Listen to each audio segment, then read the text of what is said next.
Good morning all of you. ज्ञान विविध शिक्षा चैनल में आप सबका हार्दिक स्वागत अभिनंदन।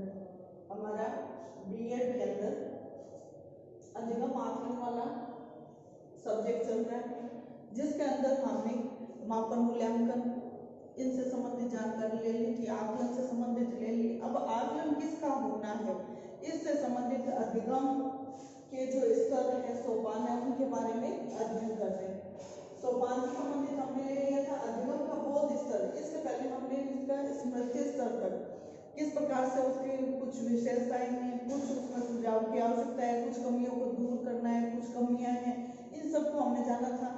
उसके मूल्यांकन किस प्रकार से कर सकते हैं, उन सब के बारे में अध्ययन किया था। नेक्स्ट जो आता है वो आता है आपका अधिगम का बोध स्तर। इससे जो स्मृति स्तर है उसी का आगे का सोपान है, उसके आगे का स्तर है, स्टेप है। जब तक स्मृति स्तर डेवलप नहीं हो जाता तब तक बोध स्तर को हम शामिल नहीं कर सकते। ऐसा विभिन्न प्रकार के साइकोलॉजिस्ट है, उन्होंने माना था। बिकी ने भी यही कहा था, साइकोलॉजिस्ट बिकी थे, उन्होंने भी यही कहा था कि जब तक स्मृति स्तर परिपक्व नहीं हो जाता तब तक बोध स्तर को हम शामिल नहीं कर सकते। क्यों? क्योंकि जब तक शिक्षक का उद्देश्य होता है कि वो अपने पाठ्य वस्तु से जो शिक्षण बिंदु ले रहा है, जो कंटेंट वो तैयार करके ले रहा है, उसको सामान्य स्थिति में बालक है वो सीख सके, सामान्यकरण की स्थिति में ला सके, दूसरे अवयवों से किस प्रकार से तुलना करनी है या अंतर करना है वो सब जान ले, वो उसका अवबोध स्तर होता है, बोध स्तर होता है। समझ लेना, सिद्धांतों को काम में लेना, नियमों की पहचान करना, नियमों को फिर अपने भविष्य में कभी भी उनको पालन करना या उनका उपयोग करना, ये सब क्या आते हैं, इस बोध स्तर में आते हैं। तो आज हम इससे संबंधित कुछ सामान्य जानकारी लेने वाले हैं। इसकी भी कुछ कमियां हैं, उनको दूर करने के सुझाव भी हैं, उन सब के बारे में हमें अध्ययन करेंगे। सबसे पहले तो हम ये देखते हैं कि इसके सोपान क्या होते हैं। जैसे एक तो हमने लिया था अधिगम से संबंधित सोपान, और ये है हमारे स्तर, जो अधिगम के स्तर है उसका दूसरा भाग है अधिगम का बोध स्तर। इस बोध स्तर में हम इस बोध स्तर के सोपान ले रहे हैं। इसके सोपान कौन कौन से हो सकते हैं? जैसे सबसे पहला जो इसका सोपान कौन कौन से हो सकते हैं, ये भी क्या होता है, इनका क्रम होता है, उस क्रम के अनुसार ही हम ले सकते हैं। सबसे पहले क्या होता है, जैसे उद्देश्य का निर्धारण है, इसके अंदर क्या होता है, अन्वेषण होता है, खोजबीन। अन्वेषण, अन्वेषण का मतलब क्या होता है, खोजबीन, अन्वेषण, इन्वेस्टिगेशन। कैसे होता है, कोई भी छात्र है, उस छात्र का जो हमारा ज्ञान से संबंधित स्तर था वो जब उसका पूर्ण हो जाता है तो उसके सामने कुछ परीक्षण होते हैं। वो परीक्षण क्या करता है, उस परीक्षण से क्या करता है, वो सीखता है, अधिगम करता है। उस परीक्षण का उद्देश्य क्या है कि जो उसका पूर्व का ज्ञान है उससे उसको जोड़ दिया जाना, पूर्व ज्ञान से जोड़ करके उसके स्मृति स्तर को जान करके परीक्षण करवा करके ये अन्वेषण का कार्य किया जाता है।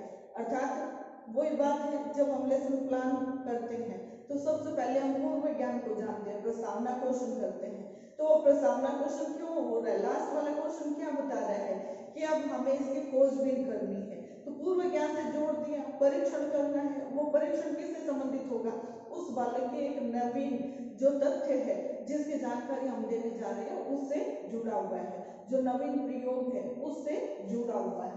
दूसरा कार्य होता है प्रस्तुतिकरण। प्रस्तुतिकरण, अब प्रस्तुतिकरण से क्या अभिप्राय है कि जो भी हमने मेथड लिया है, जो भी हमने तथ्य लिए हैं, कंटेंट लिए हैं, उनको हम किस प्रकार से प्रस्तुत करें जिससे कि बालक है वो अधिक से अधिक अधिगम कर सके, अधिक से अधिक उसको लर्न कर सके, आसानी से उसको लर्न कर सके। तो इसके लिए सबसे महत्वपूर्ण बात तो क्या होती है कि जो पाठ्य वस्तु होती है उससे जो सामग्रियां होती है उनको छोटे छोटे खंडों में, छोटे छोटे खंडों में डिवाइड कर दो, और इन खंडों को फिर क्या करना है, सीक्वेंस से एक दूसरे से जोड़ते हुए उनको प्रस्तुत करना है, जिससे कि छात्र क्या करे, उसको आसानी से कैच कर सके, उसको आसानी से अपने जीवन में ढाल सके। तो तथ्यों का ज्ञान देना है, तथ्यों से संबंधित जो ज्ञान है उसको प्रदान करने के लिए हमें क्या करना पड़ेगा, इस तथ्य से जुड़े हुए जो पाठ्य वस्तु है, पाठ्य सामग्री है, उसको छोटे छोटे खंडों में डिवाइड करना होगा। और वो डिवाइड करके जब बच्चों के सामने प्रस्तुत किया जाएगा तो वो बच्चे क्या हो, क्योंकि वो एक दूसरे से जुड़े हुए हैं, लिंक बनाए हुए हैं। वो जैसे हम लेसन प्लान करते हैं, लेसन प्लान के बाद में हमारी इकाई परियोजना होती है, तो वो इकाई परियोजना क्या है, वो जो लेसन प्लान एक पार्ट में से हमने कितने लेसन तैयार किए, सेम वही चीज है कि वो तथ्यों को हम क्या कर रहे हैं, ज्ञान प्रदान करने के लिए, ज्ञान देने के लिए उन तथ्यों का उस इकाई को छोटे छोटे भागों में बांट दिया और उस भाग से बच्चे क्या कर रहे हैं, अधिक से अधिक सुगमता से लर्न कर रहे हैं। तो ये दो इसमें सोपान लिए गए हैं जिसको हमने आधार मान करके बच्चे के अंदर जो हमें ज्ञान अर्जन करवाना है, उद्देश्य की पूर्ति की जानी है, उसको करवाने के लिए ये महत्वपूर्ण माने गए हैं। अब यदि हम माने कि ये जो बोध स्तर है, इस बोध स्तर की संरचना कैसे हो सकती है, हिंदी में से निकल कर आते हैं, इसकी कमियां हैं, उसकी विशेषताएं हैं, या क्या सुझाव हो सकते हैं, वो सारे सबसे पहले हम देखें परिपाक। परिपाक का मतलब क्या होता है, परिपाक का मतलब होता है कि कोई भी विषय वस्तु है, उस विषय वस्तु को बालक के अंदर हमें अधिगम करवाना है, उसके लिए उसकी गहनता पर बल दिया जाता है और वो गहनता पर बल देने के लिए क्या किया जाएगा, उसका सामान्यीकरण किया जाएगा, उसको आपस में जोड़ा जाएगा, यानी उसको अवसर दिया जाएगा, मौका दिया जाएगा। इसके लिए उसको ये कहा जाएगा कि तुम्हें अपना ज्ञान अर्जन करने के लिए, इस पाठ्य वस्तु से संबंधित जानकारी जुटाने के लिए, इस टॉपिक से संबंधित और अधिक गहनता से अध्ययन करने के लिए किसी पाठ्य पुस्तक को पढ़ना है, कोई प्रयोग करना है तो लेबोरेटरी है या लाइब्रेरी है, इनका अधिक से अधिक उपयोग करें। तो इसके लिए उसको क्या किया जाता है, परिपाक किया जाता है, तैयार किया जाता है, जिससे कि वो विषय वस्तु की गहनता से अध्ययन कर सके। यानी सबसे पहला पॉइंट क्या हो गया, परिपाक। परिपाक से अभिप्राय क्या हो गया कि वो गहनता से समझ सके, गहनता से उसकी समझ हो सके। इसके लिए पाठ्य वस्तु को और अधिक तथ्यात्मक बनाने के लिए, और अधिक रोचक बनाने के लिए, और अधिक रुचि उत्पन्न करने के लिए उसको लैब और जो लाइब्रेरी है, लेबोरेटरी है, लाइब्रेरी है, उनका सहयोग लेना पड़ता है। दूसरा है इसकी व्यवस्था, कि व्यवस्था है वो कैसे होनी चाहिए।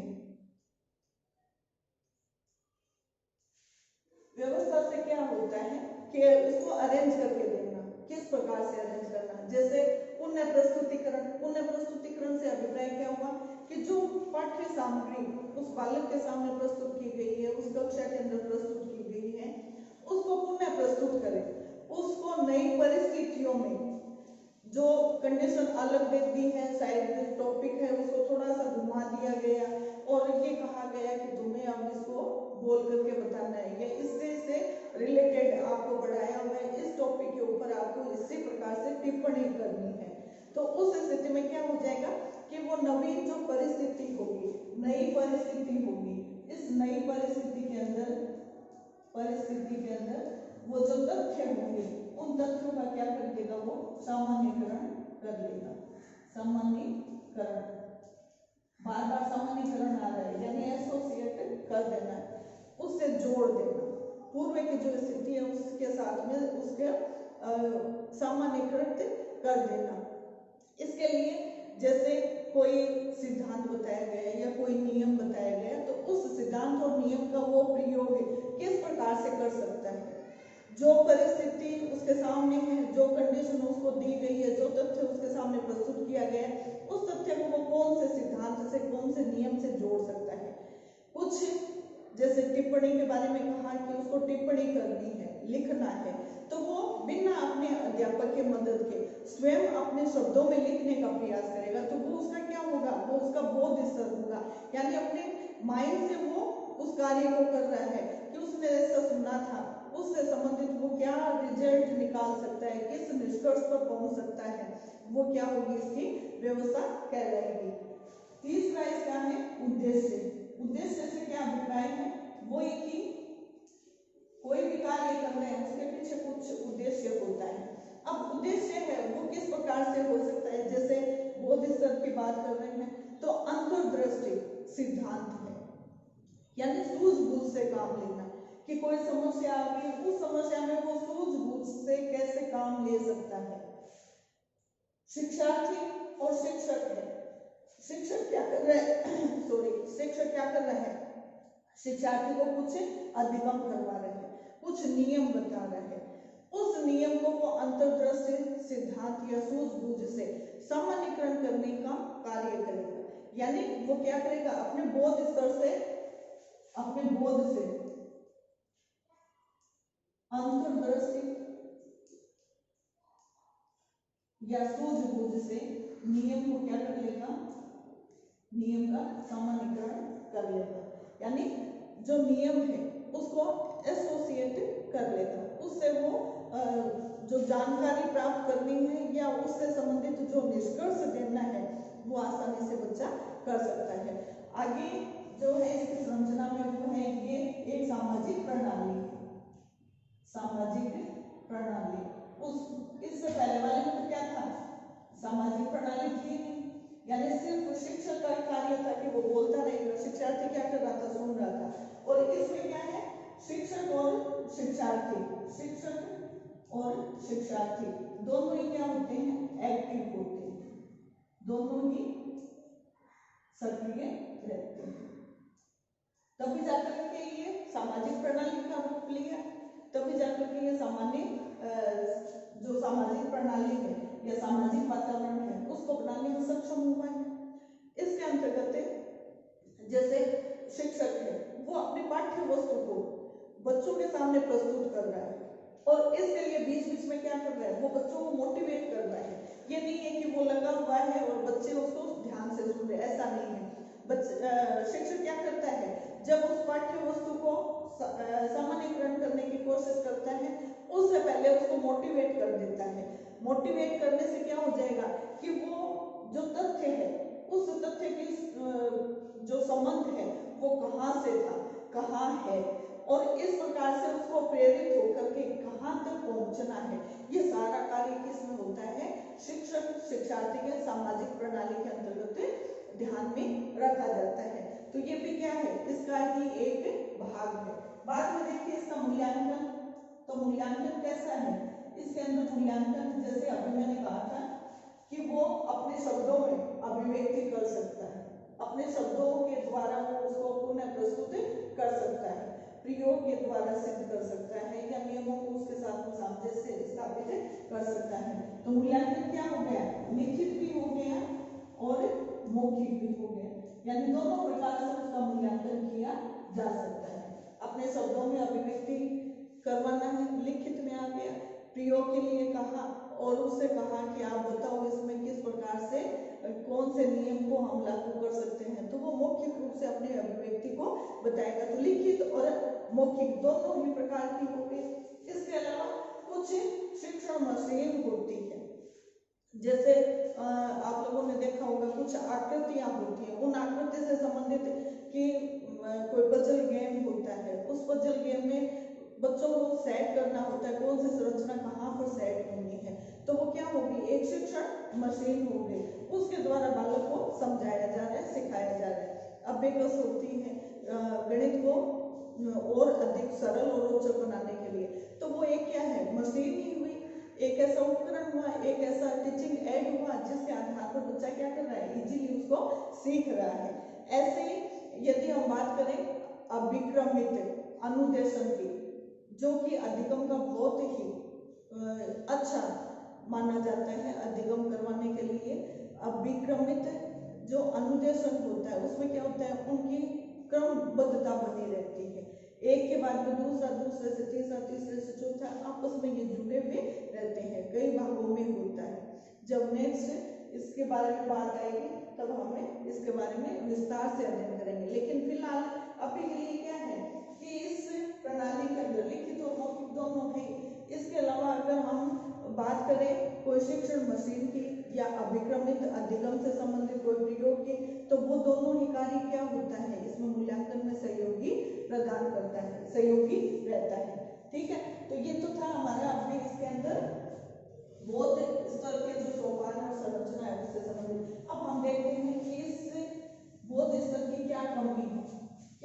हम निकाल सकते हैं। अब जैसे इसके अंदर क्या आ रहा है, शिक्षक और शिक्षार्थी, ये दोनों तो महत्वपूर्ण है, लेकिन इसमें सबसे ज्यादा महत्वपूर्ण किसको माना गया है, पाठ्य वस्तु को शिक्षक के द्वारा ज्यादा से ज्यादा पढ़ना या उसको गहनता से अध्ययन करना, ये अभी हम देखने वाले हैं। यानी बोध स्तर की कमियां, ये कमियां कैसी हैं, जैसे इसमें कमी में हम देखें कि इसके अंदर मानव व्यवहार जो है उस पर कोई भी ध्यान नहीं दिया जा रहा है, या पाठ्य वस्तु है उसी को विशेष महत्व दिया गया है। अन्य जो एक्टिविटी होती है, बालक कैसा व्यवहार कर रहा है, बालक को किस प्रकार का व्यवहार करना चाहिए, क्या उसमें सुधार किया जाना चाहिए, व्यक्तित्व से संबंधित जो बातें हैं उसका इसमें क्या है, अभाव है। तो मानव व्यवहार की अवहेलना की गई है।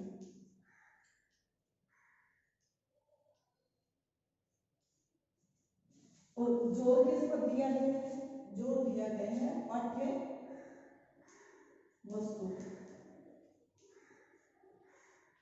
आजकल हम मोस्टली देखते हैं, घर पर भी देखते हैं कि बालक खेल रहा है कि नहीं खेल रहा है, थोड़ी देर टीवी देखता है, थोड़ी देर खेलता है, तो हम पेरेंट्स क्या करते हैं कि ये पढ़ता नहीं है, जबकि वो बच्चा 4 से 5 घंटे पढ़ रहा है, लेकिन उसके बावजूद भी यदि वो टीवी के सामने बैठ गया या खेलने लग गया, तब हमने क्या कह दिया कि इसने पढ़ाई नहीं की।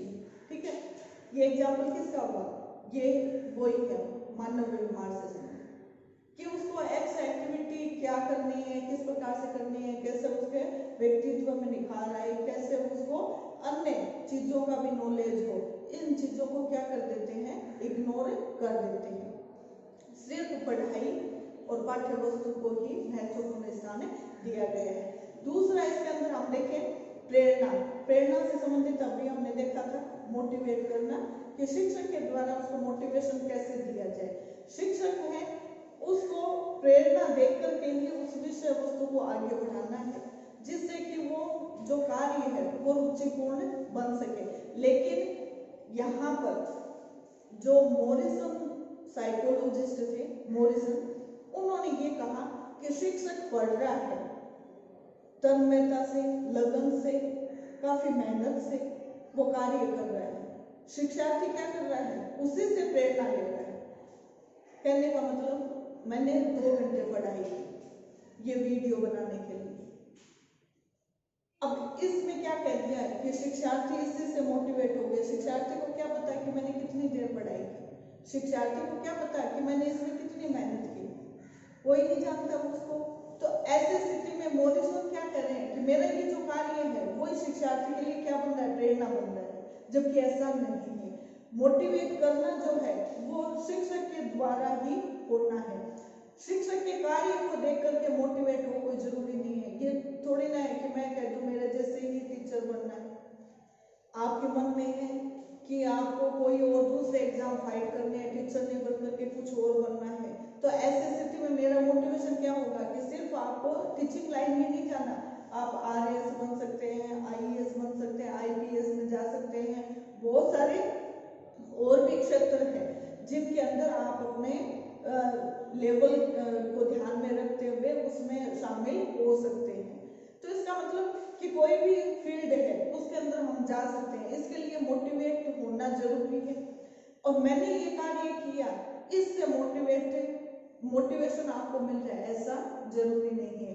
तो मॉरिसन ने क्या कहा कि जो शिक्षक अपना कार्य कर रहा है उस कार्य से, उस लगनता से, उसकी मेहनत से ही बालक क्या हो रहे हैं, मोटिवेट हो रहे हैं, जबकि मनोविज्ञान क्या कहता है ये मोटिवेशन नहीं है। हम भी जानते हैं इसको, प्रेरणा को इसके अंदर शामिल नहीं किया गया है, प्रेरणा को शामिल नहीं किया गया। ठीक है, मॉरिसन वाली बात ध्यान में रखना। मॉरिसन ने क्या कहा था कि अध्यापक यानी शिक्षक की मेहनत की,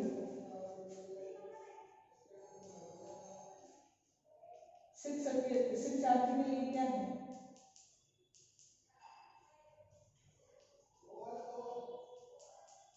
प्रेरणा। जबकि ऐसा नहीं है। प्रेरणा यानी शिक्षक की मेहनत है, पाठ्य वस्तु के प्रति उसकी लगन है, पाठ्य वस्तु के प्रति उसकी मेहनत है, पाठ्य वस्तु के प्रति उसकी जो रुचि है, उसी को शिक्षार्थी के लिए शिक्षार्थी के लिए प्रेरणा मान ले तो वो प्रेरणा नहीं है। किसके अकॉर्डिंग? मनोविज्ञान के अनुसार ये प्रेरणा नहीं है। किसके अनुसार? मनोविज्ञान के अनुसार।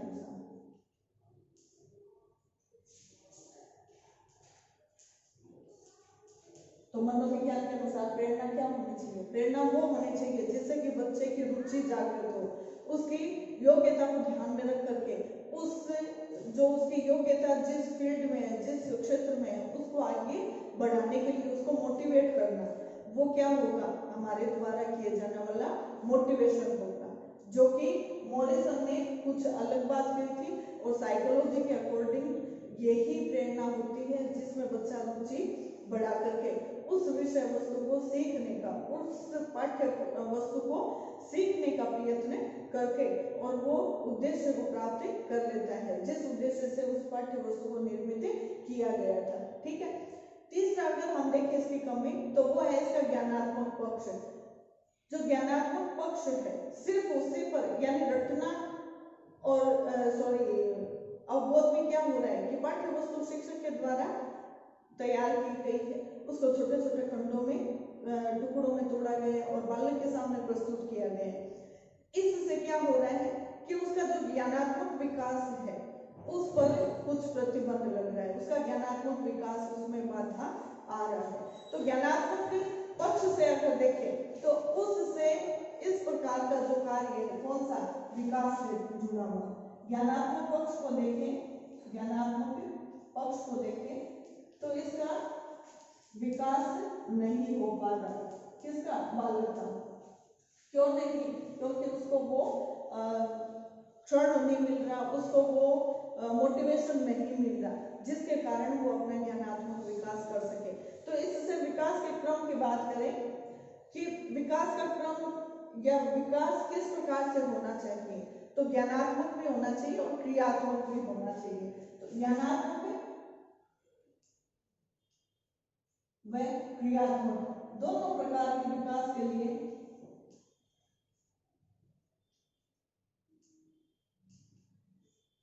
मोटिवेशन जरूरी है।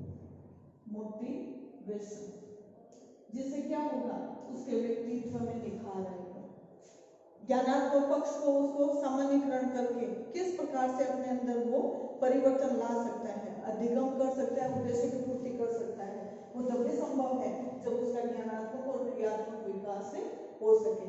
ये विकास नहीं है, दोनों कार्य जब होंगे तब भी उस बालक का क्या होगा? विकास होगा। यानी ज्ञानात्मक पक्ष मजबूत हो, क्रियात्मक पक्ष मजबूत हो, तब जाकर के बालक के विकास की बात हम कर सकते हैं। तो ये क्या है? इसकी कमियां हैं। अब यदि आप देखें कि इन कमियों को दूर करने के सुझाव क्या है, कमियों को दूर करने के सुझाव तो कौन कौन से हो सकते हैं? जैसे इसमें मानव व्यवहार से संबंधित बात की थी, तो मानव व्यवहार पर कोई ध्यान नहीं दिया जा रहा, तो इसके लिए जरूरी क्या है कि इसको कुछ मनोवैज्ञानिक तरीके से सामग्री को प्रस्तुत करें, यानी पाठ्य वस्तु को मनोवैज्ञानिक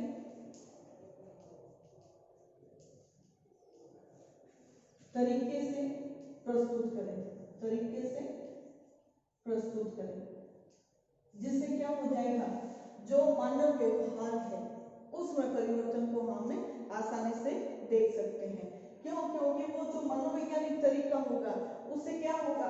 बालक के अंदर मोटिवेशन मिलेगा, यानी प्रेरणा मिलेगी, और वो प्रेरणा मिलेगी इसका मतलब क्या हो जाएगा? बालक के अंदर अधिगम करने की क्षमता बढ़ जाएगी, अधिगम का कार्य और अधिक सुगम बन जाएगा। तो ये क्या है? मनोवैज्ञानिक तरीके से प्रेरित करना है। दूसरा हम देख सकते हैं कि बालक चाहता कुछ है, यानी उसकी अपेक्षा कुछ है, और हमारे द्वारा एक विषय वस्तु को टुकड़ों में बांट दिया गया और सिर्फ उसी को प्रस्तुत किया गया। बालक क्या चाहता है? उनसे जुड़ी हुई अन्य जानकारी भी चाहता है, तो उनका जो आकांक्षा स्तर है उसको भी ध्यान में रखा जाना चाहिए। आकांक्षा स्तर उस बालक के, छात्रों के जो आकांक्षा स्तर है उसको बढ़ाने का प्रयास किया जाना चाहिए, बढ़ाने का प्रयास किया जाना चाहिए। ठीक है। तीसरा कि जो विभिन्न सोपान होते हैं जिनमें हम क्रमबद्धता बनाए हुए हैं, ज्ञान के बिना बोध वाला नहीं आ सकता, बोध के बिना चिंतन स्तर को हम नहीं देख सकते। तो जब तक स्मृति स्तर सॉलिड नहीं होगा तो बोध स्तर के अंदर उसका प्रवेश होना सही नहीं माना जाता। कहने का मतलब जब पहले वाले जो सोपान है वो जब उसको पास कर लेता है छात्र, यानी पहली वाली कक्षा को पास करेगा तो दूसरी कक्षा में आएगा, दूसरी को पास करेगा तो तीसरी में जाएगा, चौथी में जाएगा, पांचवी में, इस प्रकार से इनमें क्रमबद्धता है। तो इनमें क्रमबद्धता क्यों है? क्योंकि पाठ्यक्रम को ऐसा बनाया गया है कि इसके बिना ये क्लास संभव नहीं है। इस क्लास के अंदर जो जानकारी दी जाएगी वो नेक्स्ट क्लास के अंदर नहीं होगी या उससे सुपर होगी, जो कि बच्चे के लिए पहले वो जो लोअर जानकारी उससे संबंधित जो बेसिक नॉलेज है वो होना जरूरी है। तो इसके लिए क्या है कि पहले उन सामान्य जो सोपान है, विभिन्न प्रकार के सोपान है, उनको जब हम कंप्लीट कर लेते हैं, उनमें पास हो जाते हैं, तब जाकर के नेक्स्ट सोपान में हम प्रवेश कर पाते हैं। तो विभिन्न सोपान को पास कर लेना या सफल हो जाना, तभी सफल होने से ही नए सोपान में जा सकते हैं, नए सोपान में प्रवेश ले सकते हैं, नए सोपान में प्रवेश करना। ठीक है। तो ये कुछ एक सुझाव है जो कि हम विभिन्न प्रकार से इस बोध स्तर को ध्यान में रखते हुए, इसके कमियों को ध्यान में रखते हुए हम ये अपना सकते हैं, जिससे कि छात्र के अंदर या बालक के अंदर जब शिक्षक सिर्फ एक ऐसी भूमिका में है कि उसने पाठ्य वस्तु को बना लिया और उसको अपनी मेहनत से, यानी उसके तरीके को बना रहा है, एक विशेष तरीका इजाद कर रहा है, एक नियम से बना रहा है, एक सिस्टम से बना रहे हैं और बालक के सामने प्रस्तुत कर रहे हैं, सिर्फ वो ही प्रेरणा नहीं है। प्रेरणा के लिए क्या करना है? बालक को किस प्रकार से आगे बढ़ना है, उसके आकांक्षा स्तर को कैसे आगे बढ़ाना है, कैसे उसको मोटिवेट करके एक सोपान को सफल कर लेने से दूसरे सोपान में प्रवेश दिया जाना है। ये सब तभी हो पाएगा जब हम इनकी क्रमबद्धता को जानेंगे, इनके जो कमियां हैं उनको जानेंगे और फिर उनमें हम सुधार करके अपने बोध स्तर, जो अधिगम का बोध स्तर है, उसको पूरित करवा सकते हैं। तो आज के लिए इतना ही। आप लोगों का बहुत बहुत धन्यवाद। Thank you.